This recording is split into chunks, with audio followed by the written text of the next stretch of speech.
Welcome to the Business Over Beer Happy Hour, a daily dose of support for business owners, entrepreneurs, and people passionate about what they do. Hosted by Ben Surratt, Jonathan Kaler, and Jason Knope, it's time to grab a beer, enjoy some cheer, and join together. All right.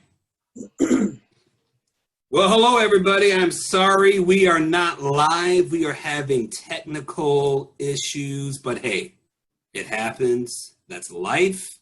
But we are still here, and we are still business over beer. That's tough to do, like on the other. Come on, Vanna White, you can do it. So simple. I am your happy hour bartender. Alongside me is Kaler. Are you here? Nope. Point the other way.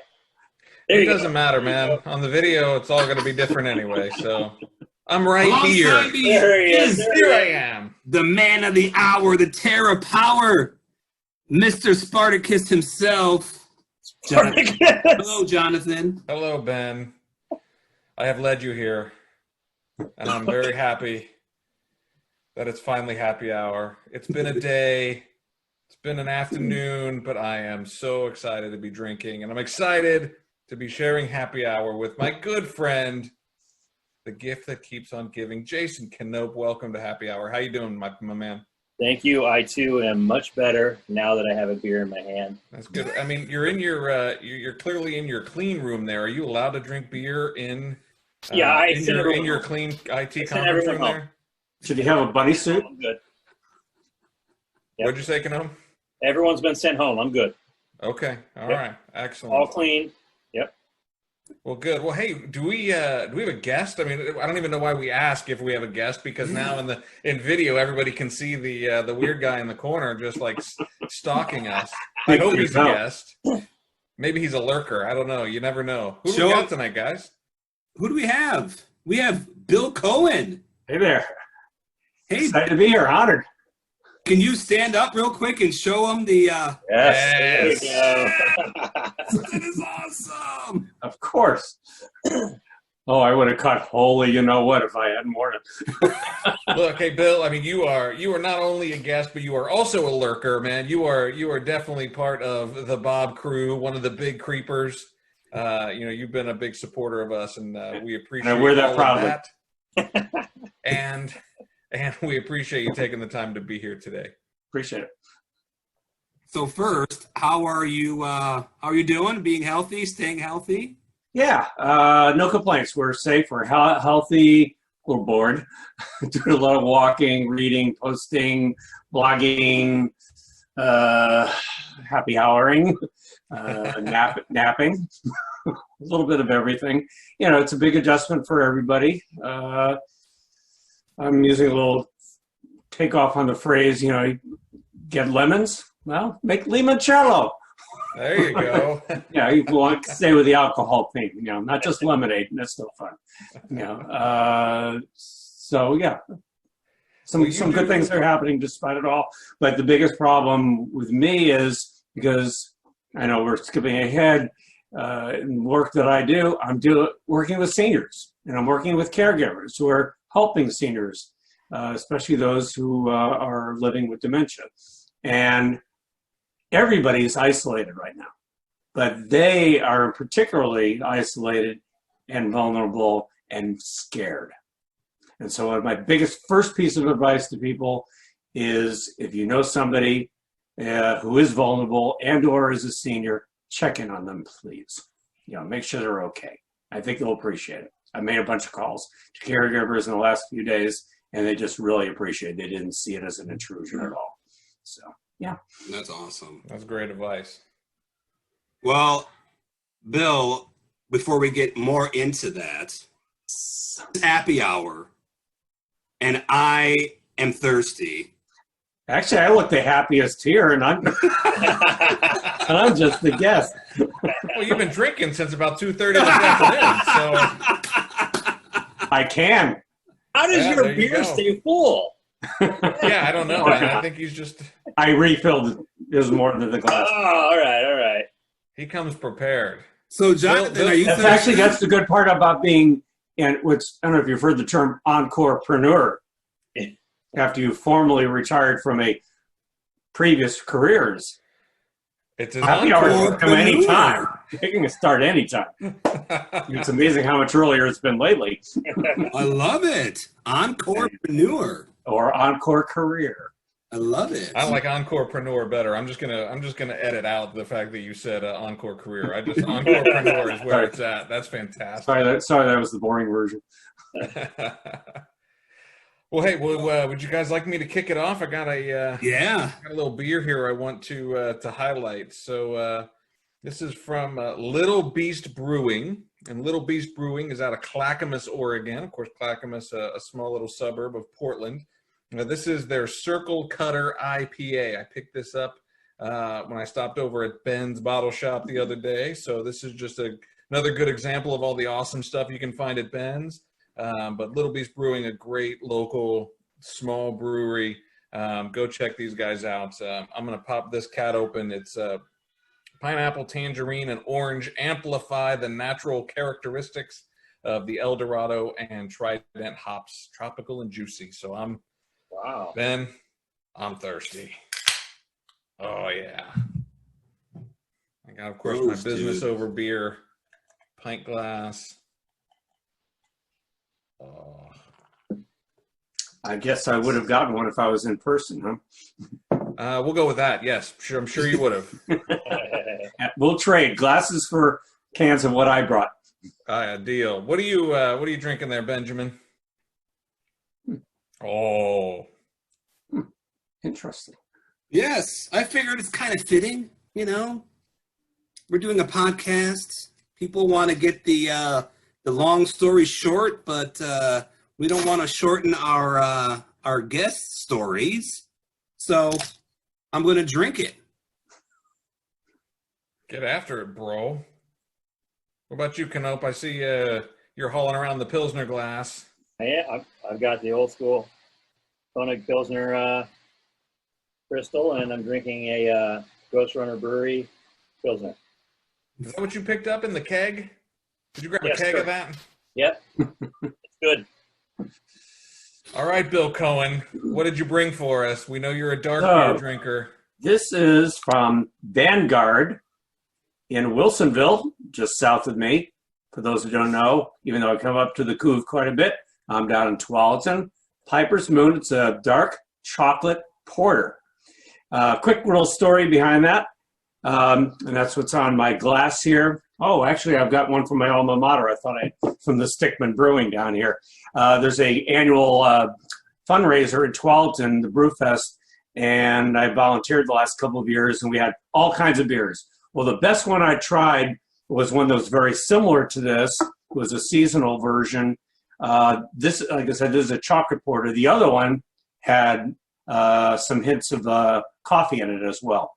And so that, I looked back at the directory, the menu, and I said, I've got to find one of those. And they're available right in new season, so it's really handy. But to tell you a little more about this one, it's a special collaboration with Moonstruck Chocolate, using over 1.5 pounds per barrel of both high-quality Moonstruck cocoa powder and a rare single-origin Peruvian cocoa nib called Fortunato No. 4. The result is a delicious dark chocolate porter that is roasty and smooth with a refined dark chocolate finish. Outstanding. There you go. Sounds delicious. Prost. It is. Prost. L'chaim. Pink. Skol. Skol. Salud. So, glad I chose it. I can't wait for you guys to try it. Are you guys porter drinkers much? Yeah, I love a good Look a little light there. I didn't stay in your loafers. Typically an IPA drinker on the daily, but I do like a nice solid porter, good stout. You guys have heard me say a million times, I don't like the big boozy imperial stouts, but I do like I love a good oatmeal stout. I don't know, there's not enough oatmeal stouts in my life, but yeah, that's a beer I would enjoy for sure. I'm bet. That's definitely Angie's favorites. The stouts and the porters. That seems like they pop up quite a bit in your secrets ones, don't they? Yes. Mystery. Say Angie. Beers. It's Angie. There you go. Yes, there you go. You never talk about her at all.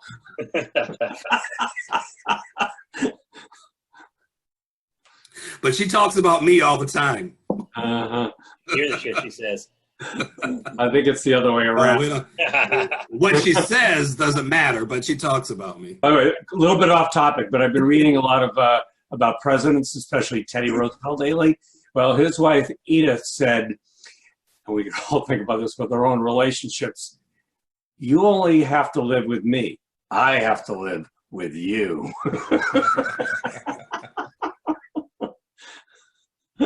That's perfect. If you've heard anything about Teddy Roosevelt, he was a character. So how are... Hey guys, you want to take a pause? I can get us into Facebook Live. All right, yeah. That is Facebook Live the hard way. Welcome to the Bob Happy Hour. We're only 24 minutes late to Facebook. We were on time, though. We were. We are so glad you all could join us. So sorry we were late. To sum up, we all drank beer. We met Bill Cohen. We're going to meet more about Bill Cohen. Oh, I thought you were going to just say, see ya. And to prove we're all drinking, let's cheers again. Prost. Prost. So Bill, why don't you just for everybody's benefit, just give us the 50,000-foot view of kind of what you do and how you support seniors and caregivers, and especially your passion for dementia. One of the favorite ways I try to explain is that if you had told me 15 years ago that I'd go in this following scenario very quickly, I'd say you were crazy, because my mom was showing signs of dementia. She loses her home in Katrina, in Biloxi, Mississippi. Obviously, I'm not from there. That she would be on the East Coast with a couple of other family members for a couple of years. I'd start going to a support group, and I'd be looking at a care community. I'd move her out here in 2008. A year later, she ended up in memory care and passed away from Alzheimer's 7 years ago at age 83. So it was a 10-year journey. And then I became the facilitator of that same support group and a volunteer with the Alzheimer's Association and doing all these other volunteering and fundraising, etc. And then to start a business, to be a caregiving support consultant after working 25 years with Oregon Department of Transportation. I say you were crazy. You couldn't make up that story, right? It's just too unfathomable. So basically what I do is I took, using the experience of caring for my mother and handling all those issues that I had to with finances, legal, selling real estate, dealing with the IRS, all kinds of issues, family issues, and then doing support groups. I help family caregivers go through their own similar journey with their loved ones, their person living with dementia. I try to reduce their stress. I try to reduce their time and their costs by providing advice, guidance, resources, and referrals. I collaborate with all the different service providers and professionals. I don't compete with any of them. And you probably know quite a few of them, like Joey Orchek and some of the other people in the industry, whether it's elder law attorneys, people providing home health care, people who do placements in the care communities, the people in the care communities themselves, like the quarry and the Kelch properties, things like that. So I work with those people to help, find those resources for them that they don't know where to find. I mean, there are directories, which are great, but how do they know? Who should I work with? Who can I trust? I'm under enough stress here.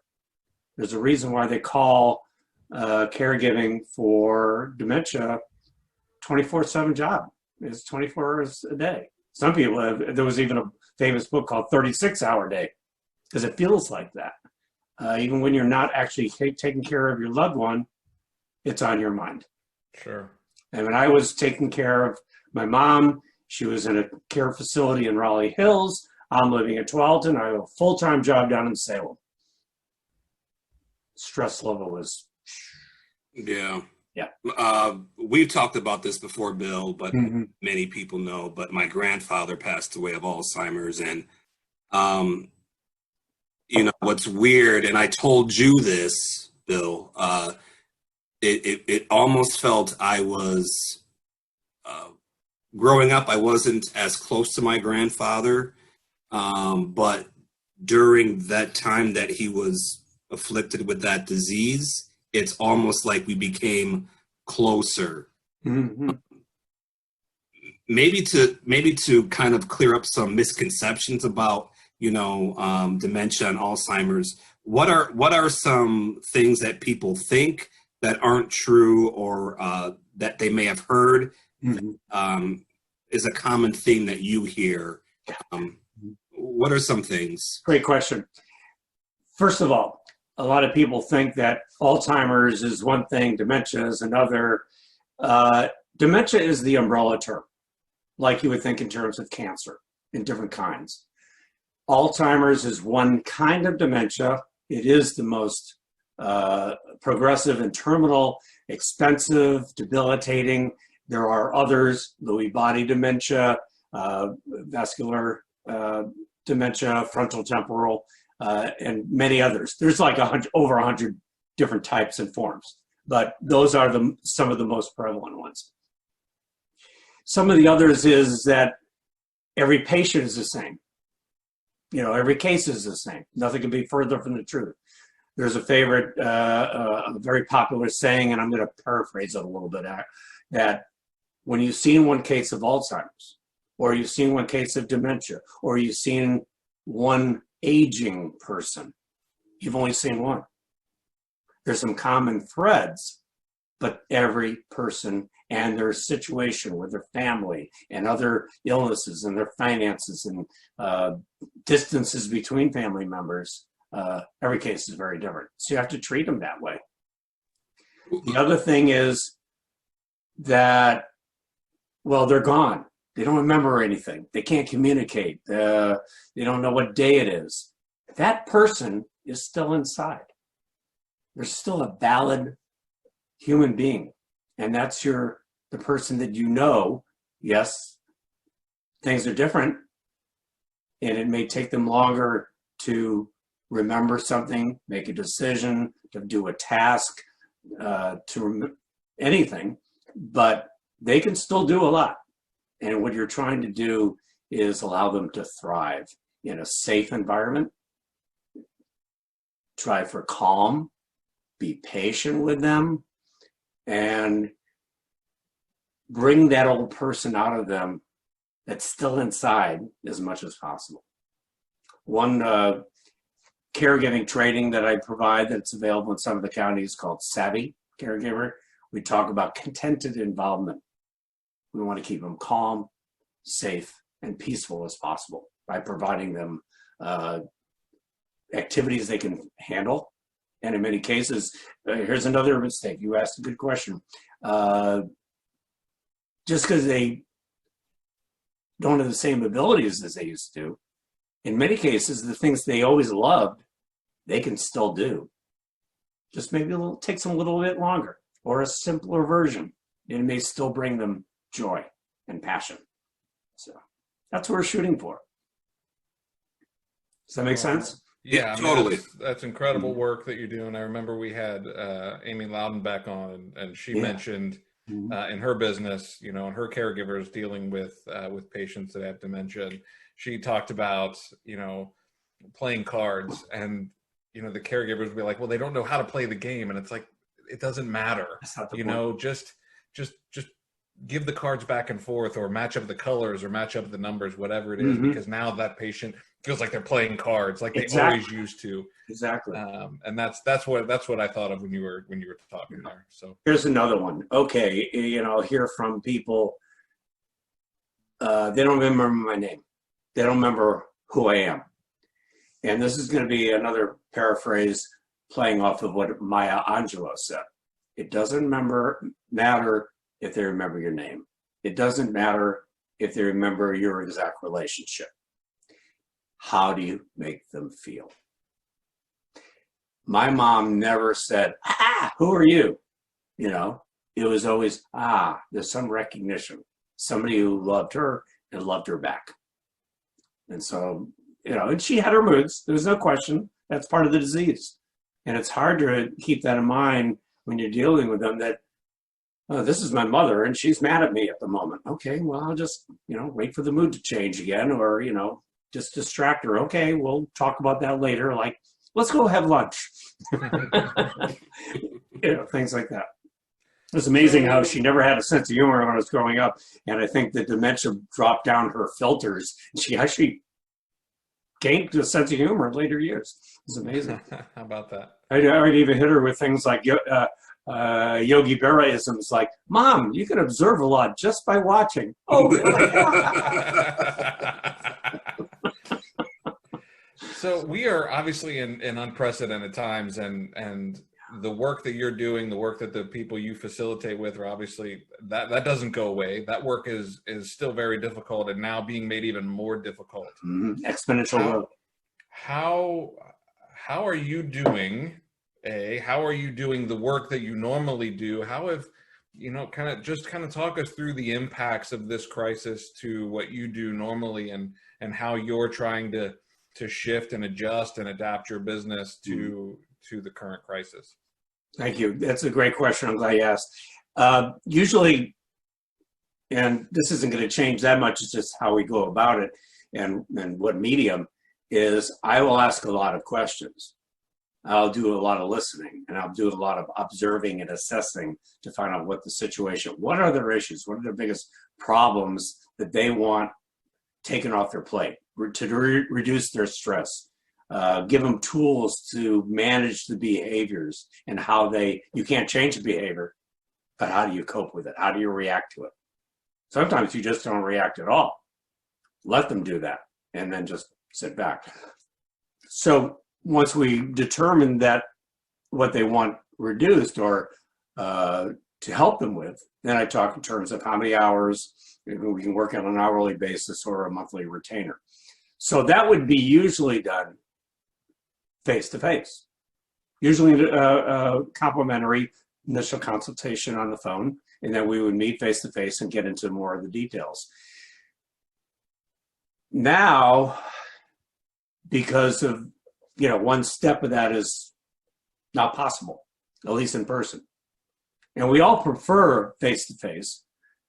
You can get a better read in terms of their body language and other nonverbal things. How stressed are they, especially if you're meeting with more than one family member, because you could be watching somebody, one person's talking, the other one's squirming. You can say, something else is going on here. Yeah, you got all those different family dynamics that you can Exactly. kind of pick up on, right? Exactly. And you hope that everybody's on the same page. Usually they're not. Usually falls down on one person, and then the others are involved in different ways, whether it's good or bad or absent or very involved. But that's a whole nother subject if you want to get into it.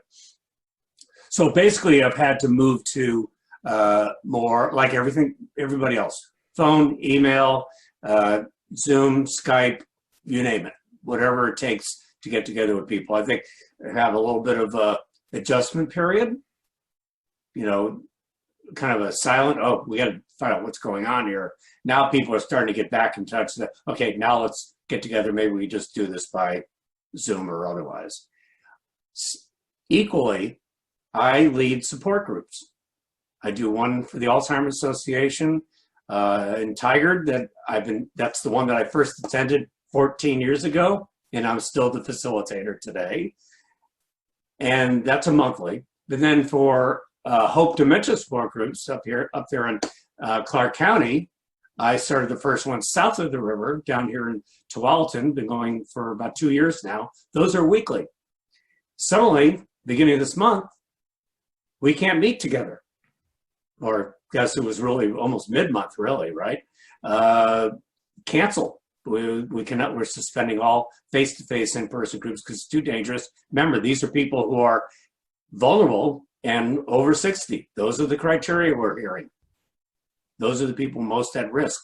And you've probably heard, nobody can go into the care communities. You can't go into the assisted living. You can't go into the memory care, even if your person, is all by themselves, unless they're end of life. Most of the care committees will say if they're on hospice, they get in the last couple of weeks, they'll allow them to visit. But you're talking about people who are at risk. We can't afford to have somebody bringing in the virus, or vice versa, somebody getting it and bringing it back home. So that's one of the biggest issues. So what we're all doing is we're moving into exactly like this, virtual support groups. Started with the Alzheimer's one, and I started with Hope. And through my Facebook group, dementia support group with Bill Cohen, I'll be starting a virtual group on April 16th on a monthly basis. That'll probably be people from all over the country. You know, doesn't matter which time zone they're in.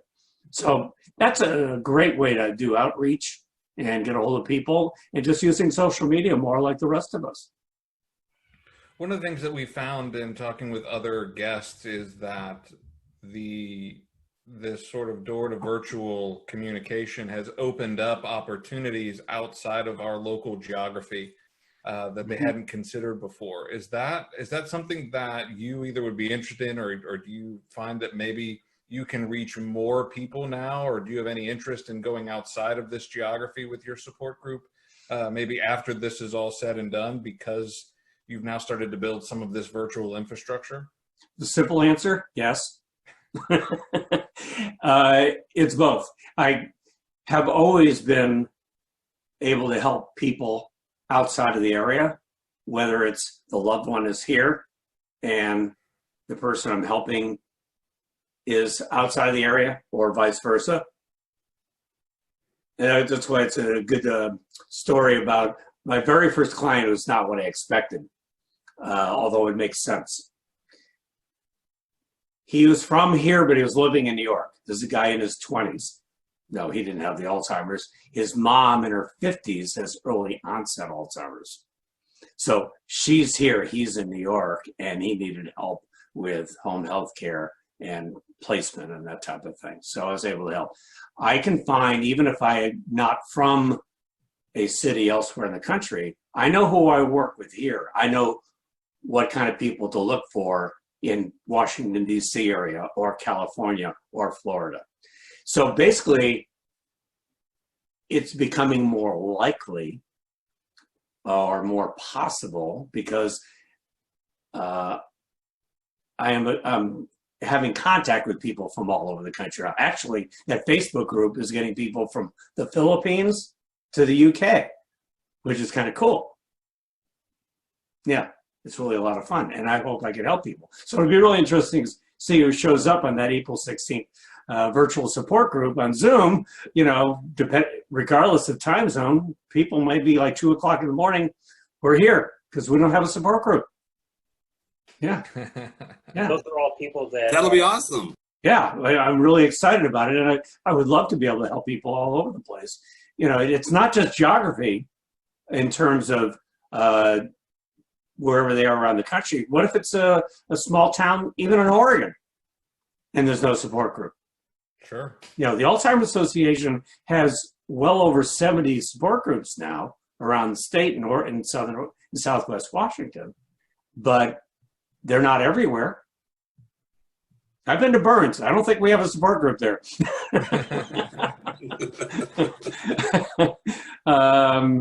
Don't ask me about Burns. That has to be the most boring drive in Oregon from between Bend and Burns. I don't know, flat. We'll have you back, and we'll ask you about Burns.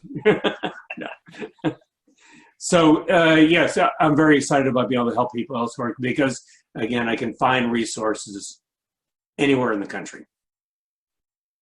Excellent. Yeah.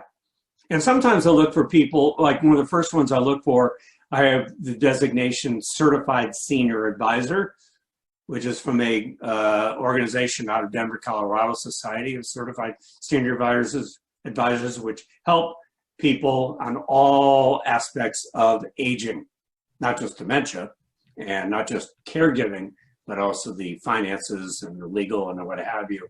If they don't practice themselves, will put you in touch with the right people. And actually, the majority of the people who have that designation are not people in the senior care industry are actually in like financial and real estate, insurance, et cetera, because it's not just a factor of suitability. We're trying to prevent fraud. Yeah. Very vulnerable Yeah. population. We don't want them to be victims of predatory practices. And you know, right now, if you heard, there's already people trying to call people saying, "Oh, this is how you'll get your $1,200 from the Fed." I read that. Yeah. Jeez. And for a couple $100, we'll get you. Make sure you get your money into your bank account. So you have to watch out for that stuff. Canope, you got a question?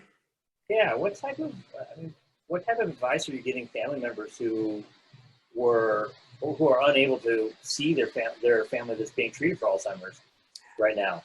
Yeah, that's a really good question. And you know, a good example is what I mentioned about with one of my support groups, the weekly one with Hope. We did our first virtual using Zoom last Saturday. We had just as many people as we would get in person, and I'm hearing the same thing from Lynn Crawford with Hope around Clark County. It's a wide range, more or less, but about the same. And most of these people are in their 80s.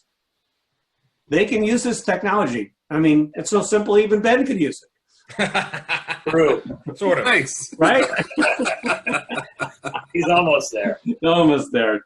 Cheers, my man, my friend. Love you, brother. Love you. So, and I just was talking to one of my clients whose husband is in an assisted living in Raleigh Hills. Actually, it's where my mom was at first. And she gets on Zoom with him. You know, he may not talk much. He may not be making a lot of sense, but she can see him. She can talk to him. And there are some other devices and technology where it's, again, very simple. That'll make it easy for them. It's like you've probably even seen some some cell phones, like big numbers, and you just hit, one and whatever, and it works for them. Just keep it as simple as possible. If you avoid the passwords and all that gobbledygook we have all over our screens and access, a lot of people can do that well past their mild cognitive and early stage dementia. They can pretty much handle it. FaceTime, I mean, that's not that hard to do with a phone. The biggest problem right now, is the complete shutting off and not having that face-to-face. I mean, think about all the people that you normally come in contact with physically, and we're not seeing right now, except virtually. And it's frustrating. I can't shake your hands, guys. I can't hug somebody that I care about. The employees at the assisted living places too, because now they're having to potentially do things that they've never done before with technology, for that matter. Right. Exactly. Are they feeling the pinch too right now? I mean, sure. I'm sure it's property to property. There's a couple of properties around our area down here that have everything electronic in terms of their medical records and their daily journal of how their loved one is doing. So at least the family can check in on that and monitor, what are they eating? How are they sleeping? Are they having any issues? And go from there. It's like, you through your own medical records, like my chart or what have you, depending upon who your carrier is, you can look up all that information. And some of the care communities have that capability as well. And people should ask, how can I find out how my person is doing, how my loved one is doing? On that kind of road, I asked a while ago when my grandfather was still sick, one of the head nurses at his facility, we talked about just like, what's the future hold for dementia and Alzheimer's? And she said, of all of the mental health and all of the brain research, we still haven't gone an inch in the past 20 years. What is the future for treatment? Do you have any insight on that? Are we getting closer to something? What does it look like? I think there's room for optimism. They are correct that The drugs that are out there now have been there so long, they're in generic. They are not a cure. They are not a treatment. All they can do is slow the symptoms temporarily. And some people respond to them. The most well-known names are Namenda, Aricept, etc. However, and then there's been, I would say that most of the clinical trials are failing miserably, horribly.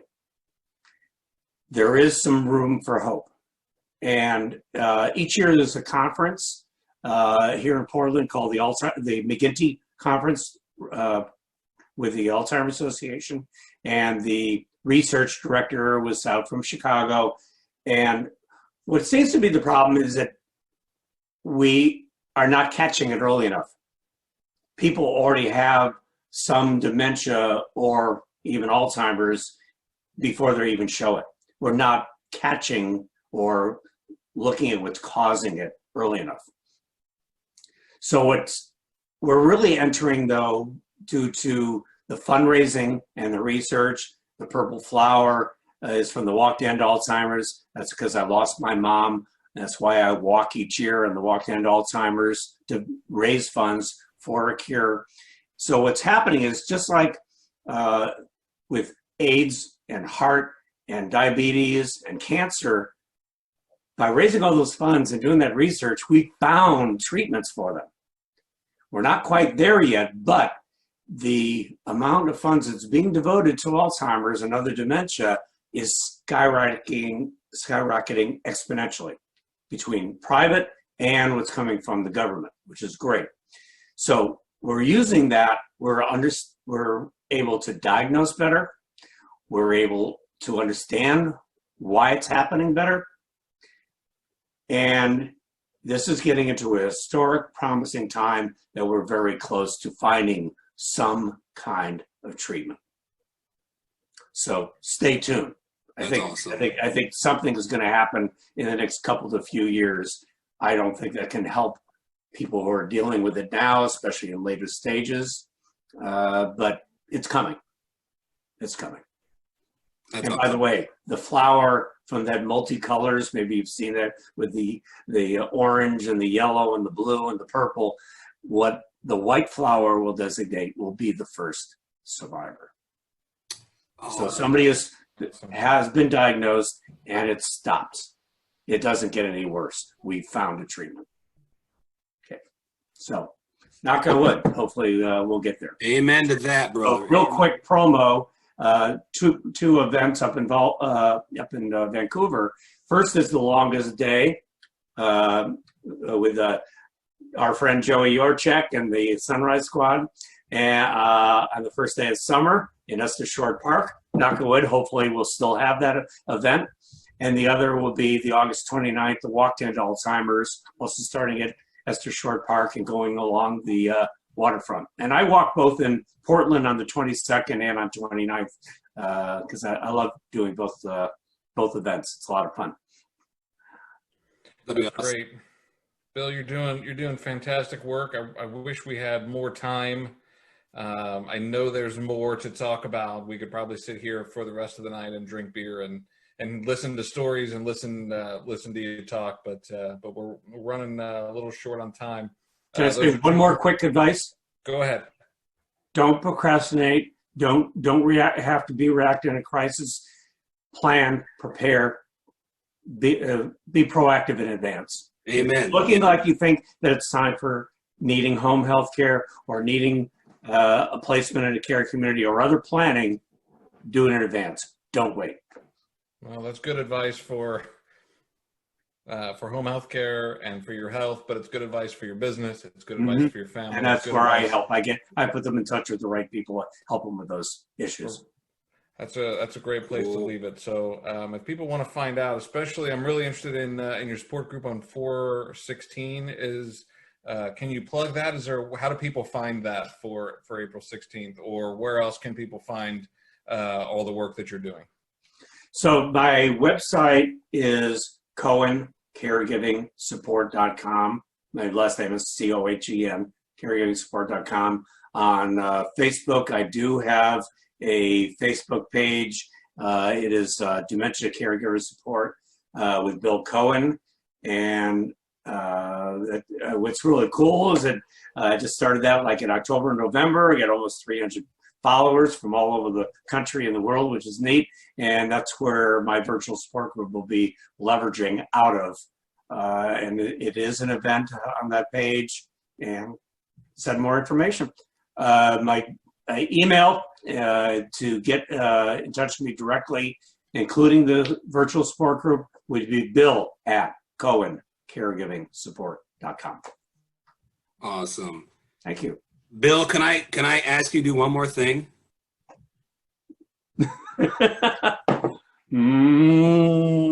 Yeah! Absolutely, I feel my like I friend. missed the memo. Jeez. Hey, Canope, where can they find Business Over Beer? They can find Business Over Beer at bizoverbeer.com. That is BIZ overbeer.com. We'll have all of our podcasts up there and a little bit of info about all of us as well, and some events and blogs. That's Hopefully we right. can have some more events soon.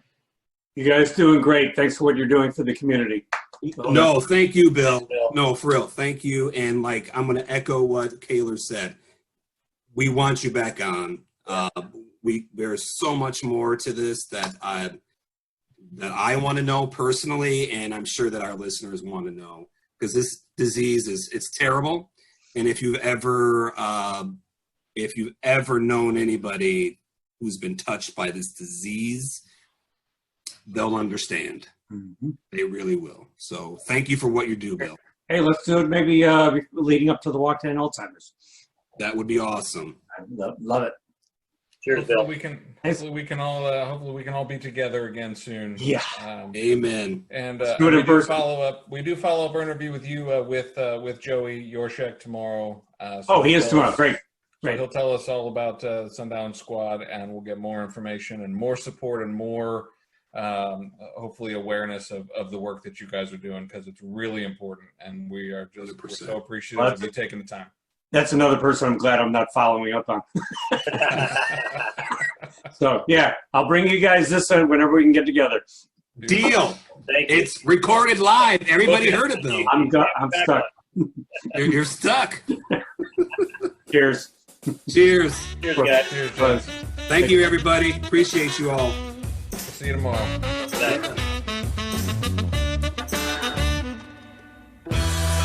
Business Over Beer reminds you to always drink responsibly. Our theme song is Alley Cat by Soul Shifters. Thanks for listening, and we'll see you at the next Business Over Beer Happy Hour.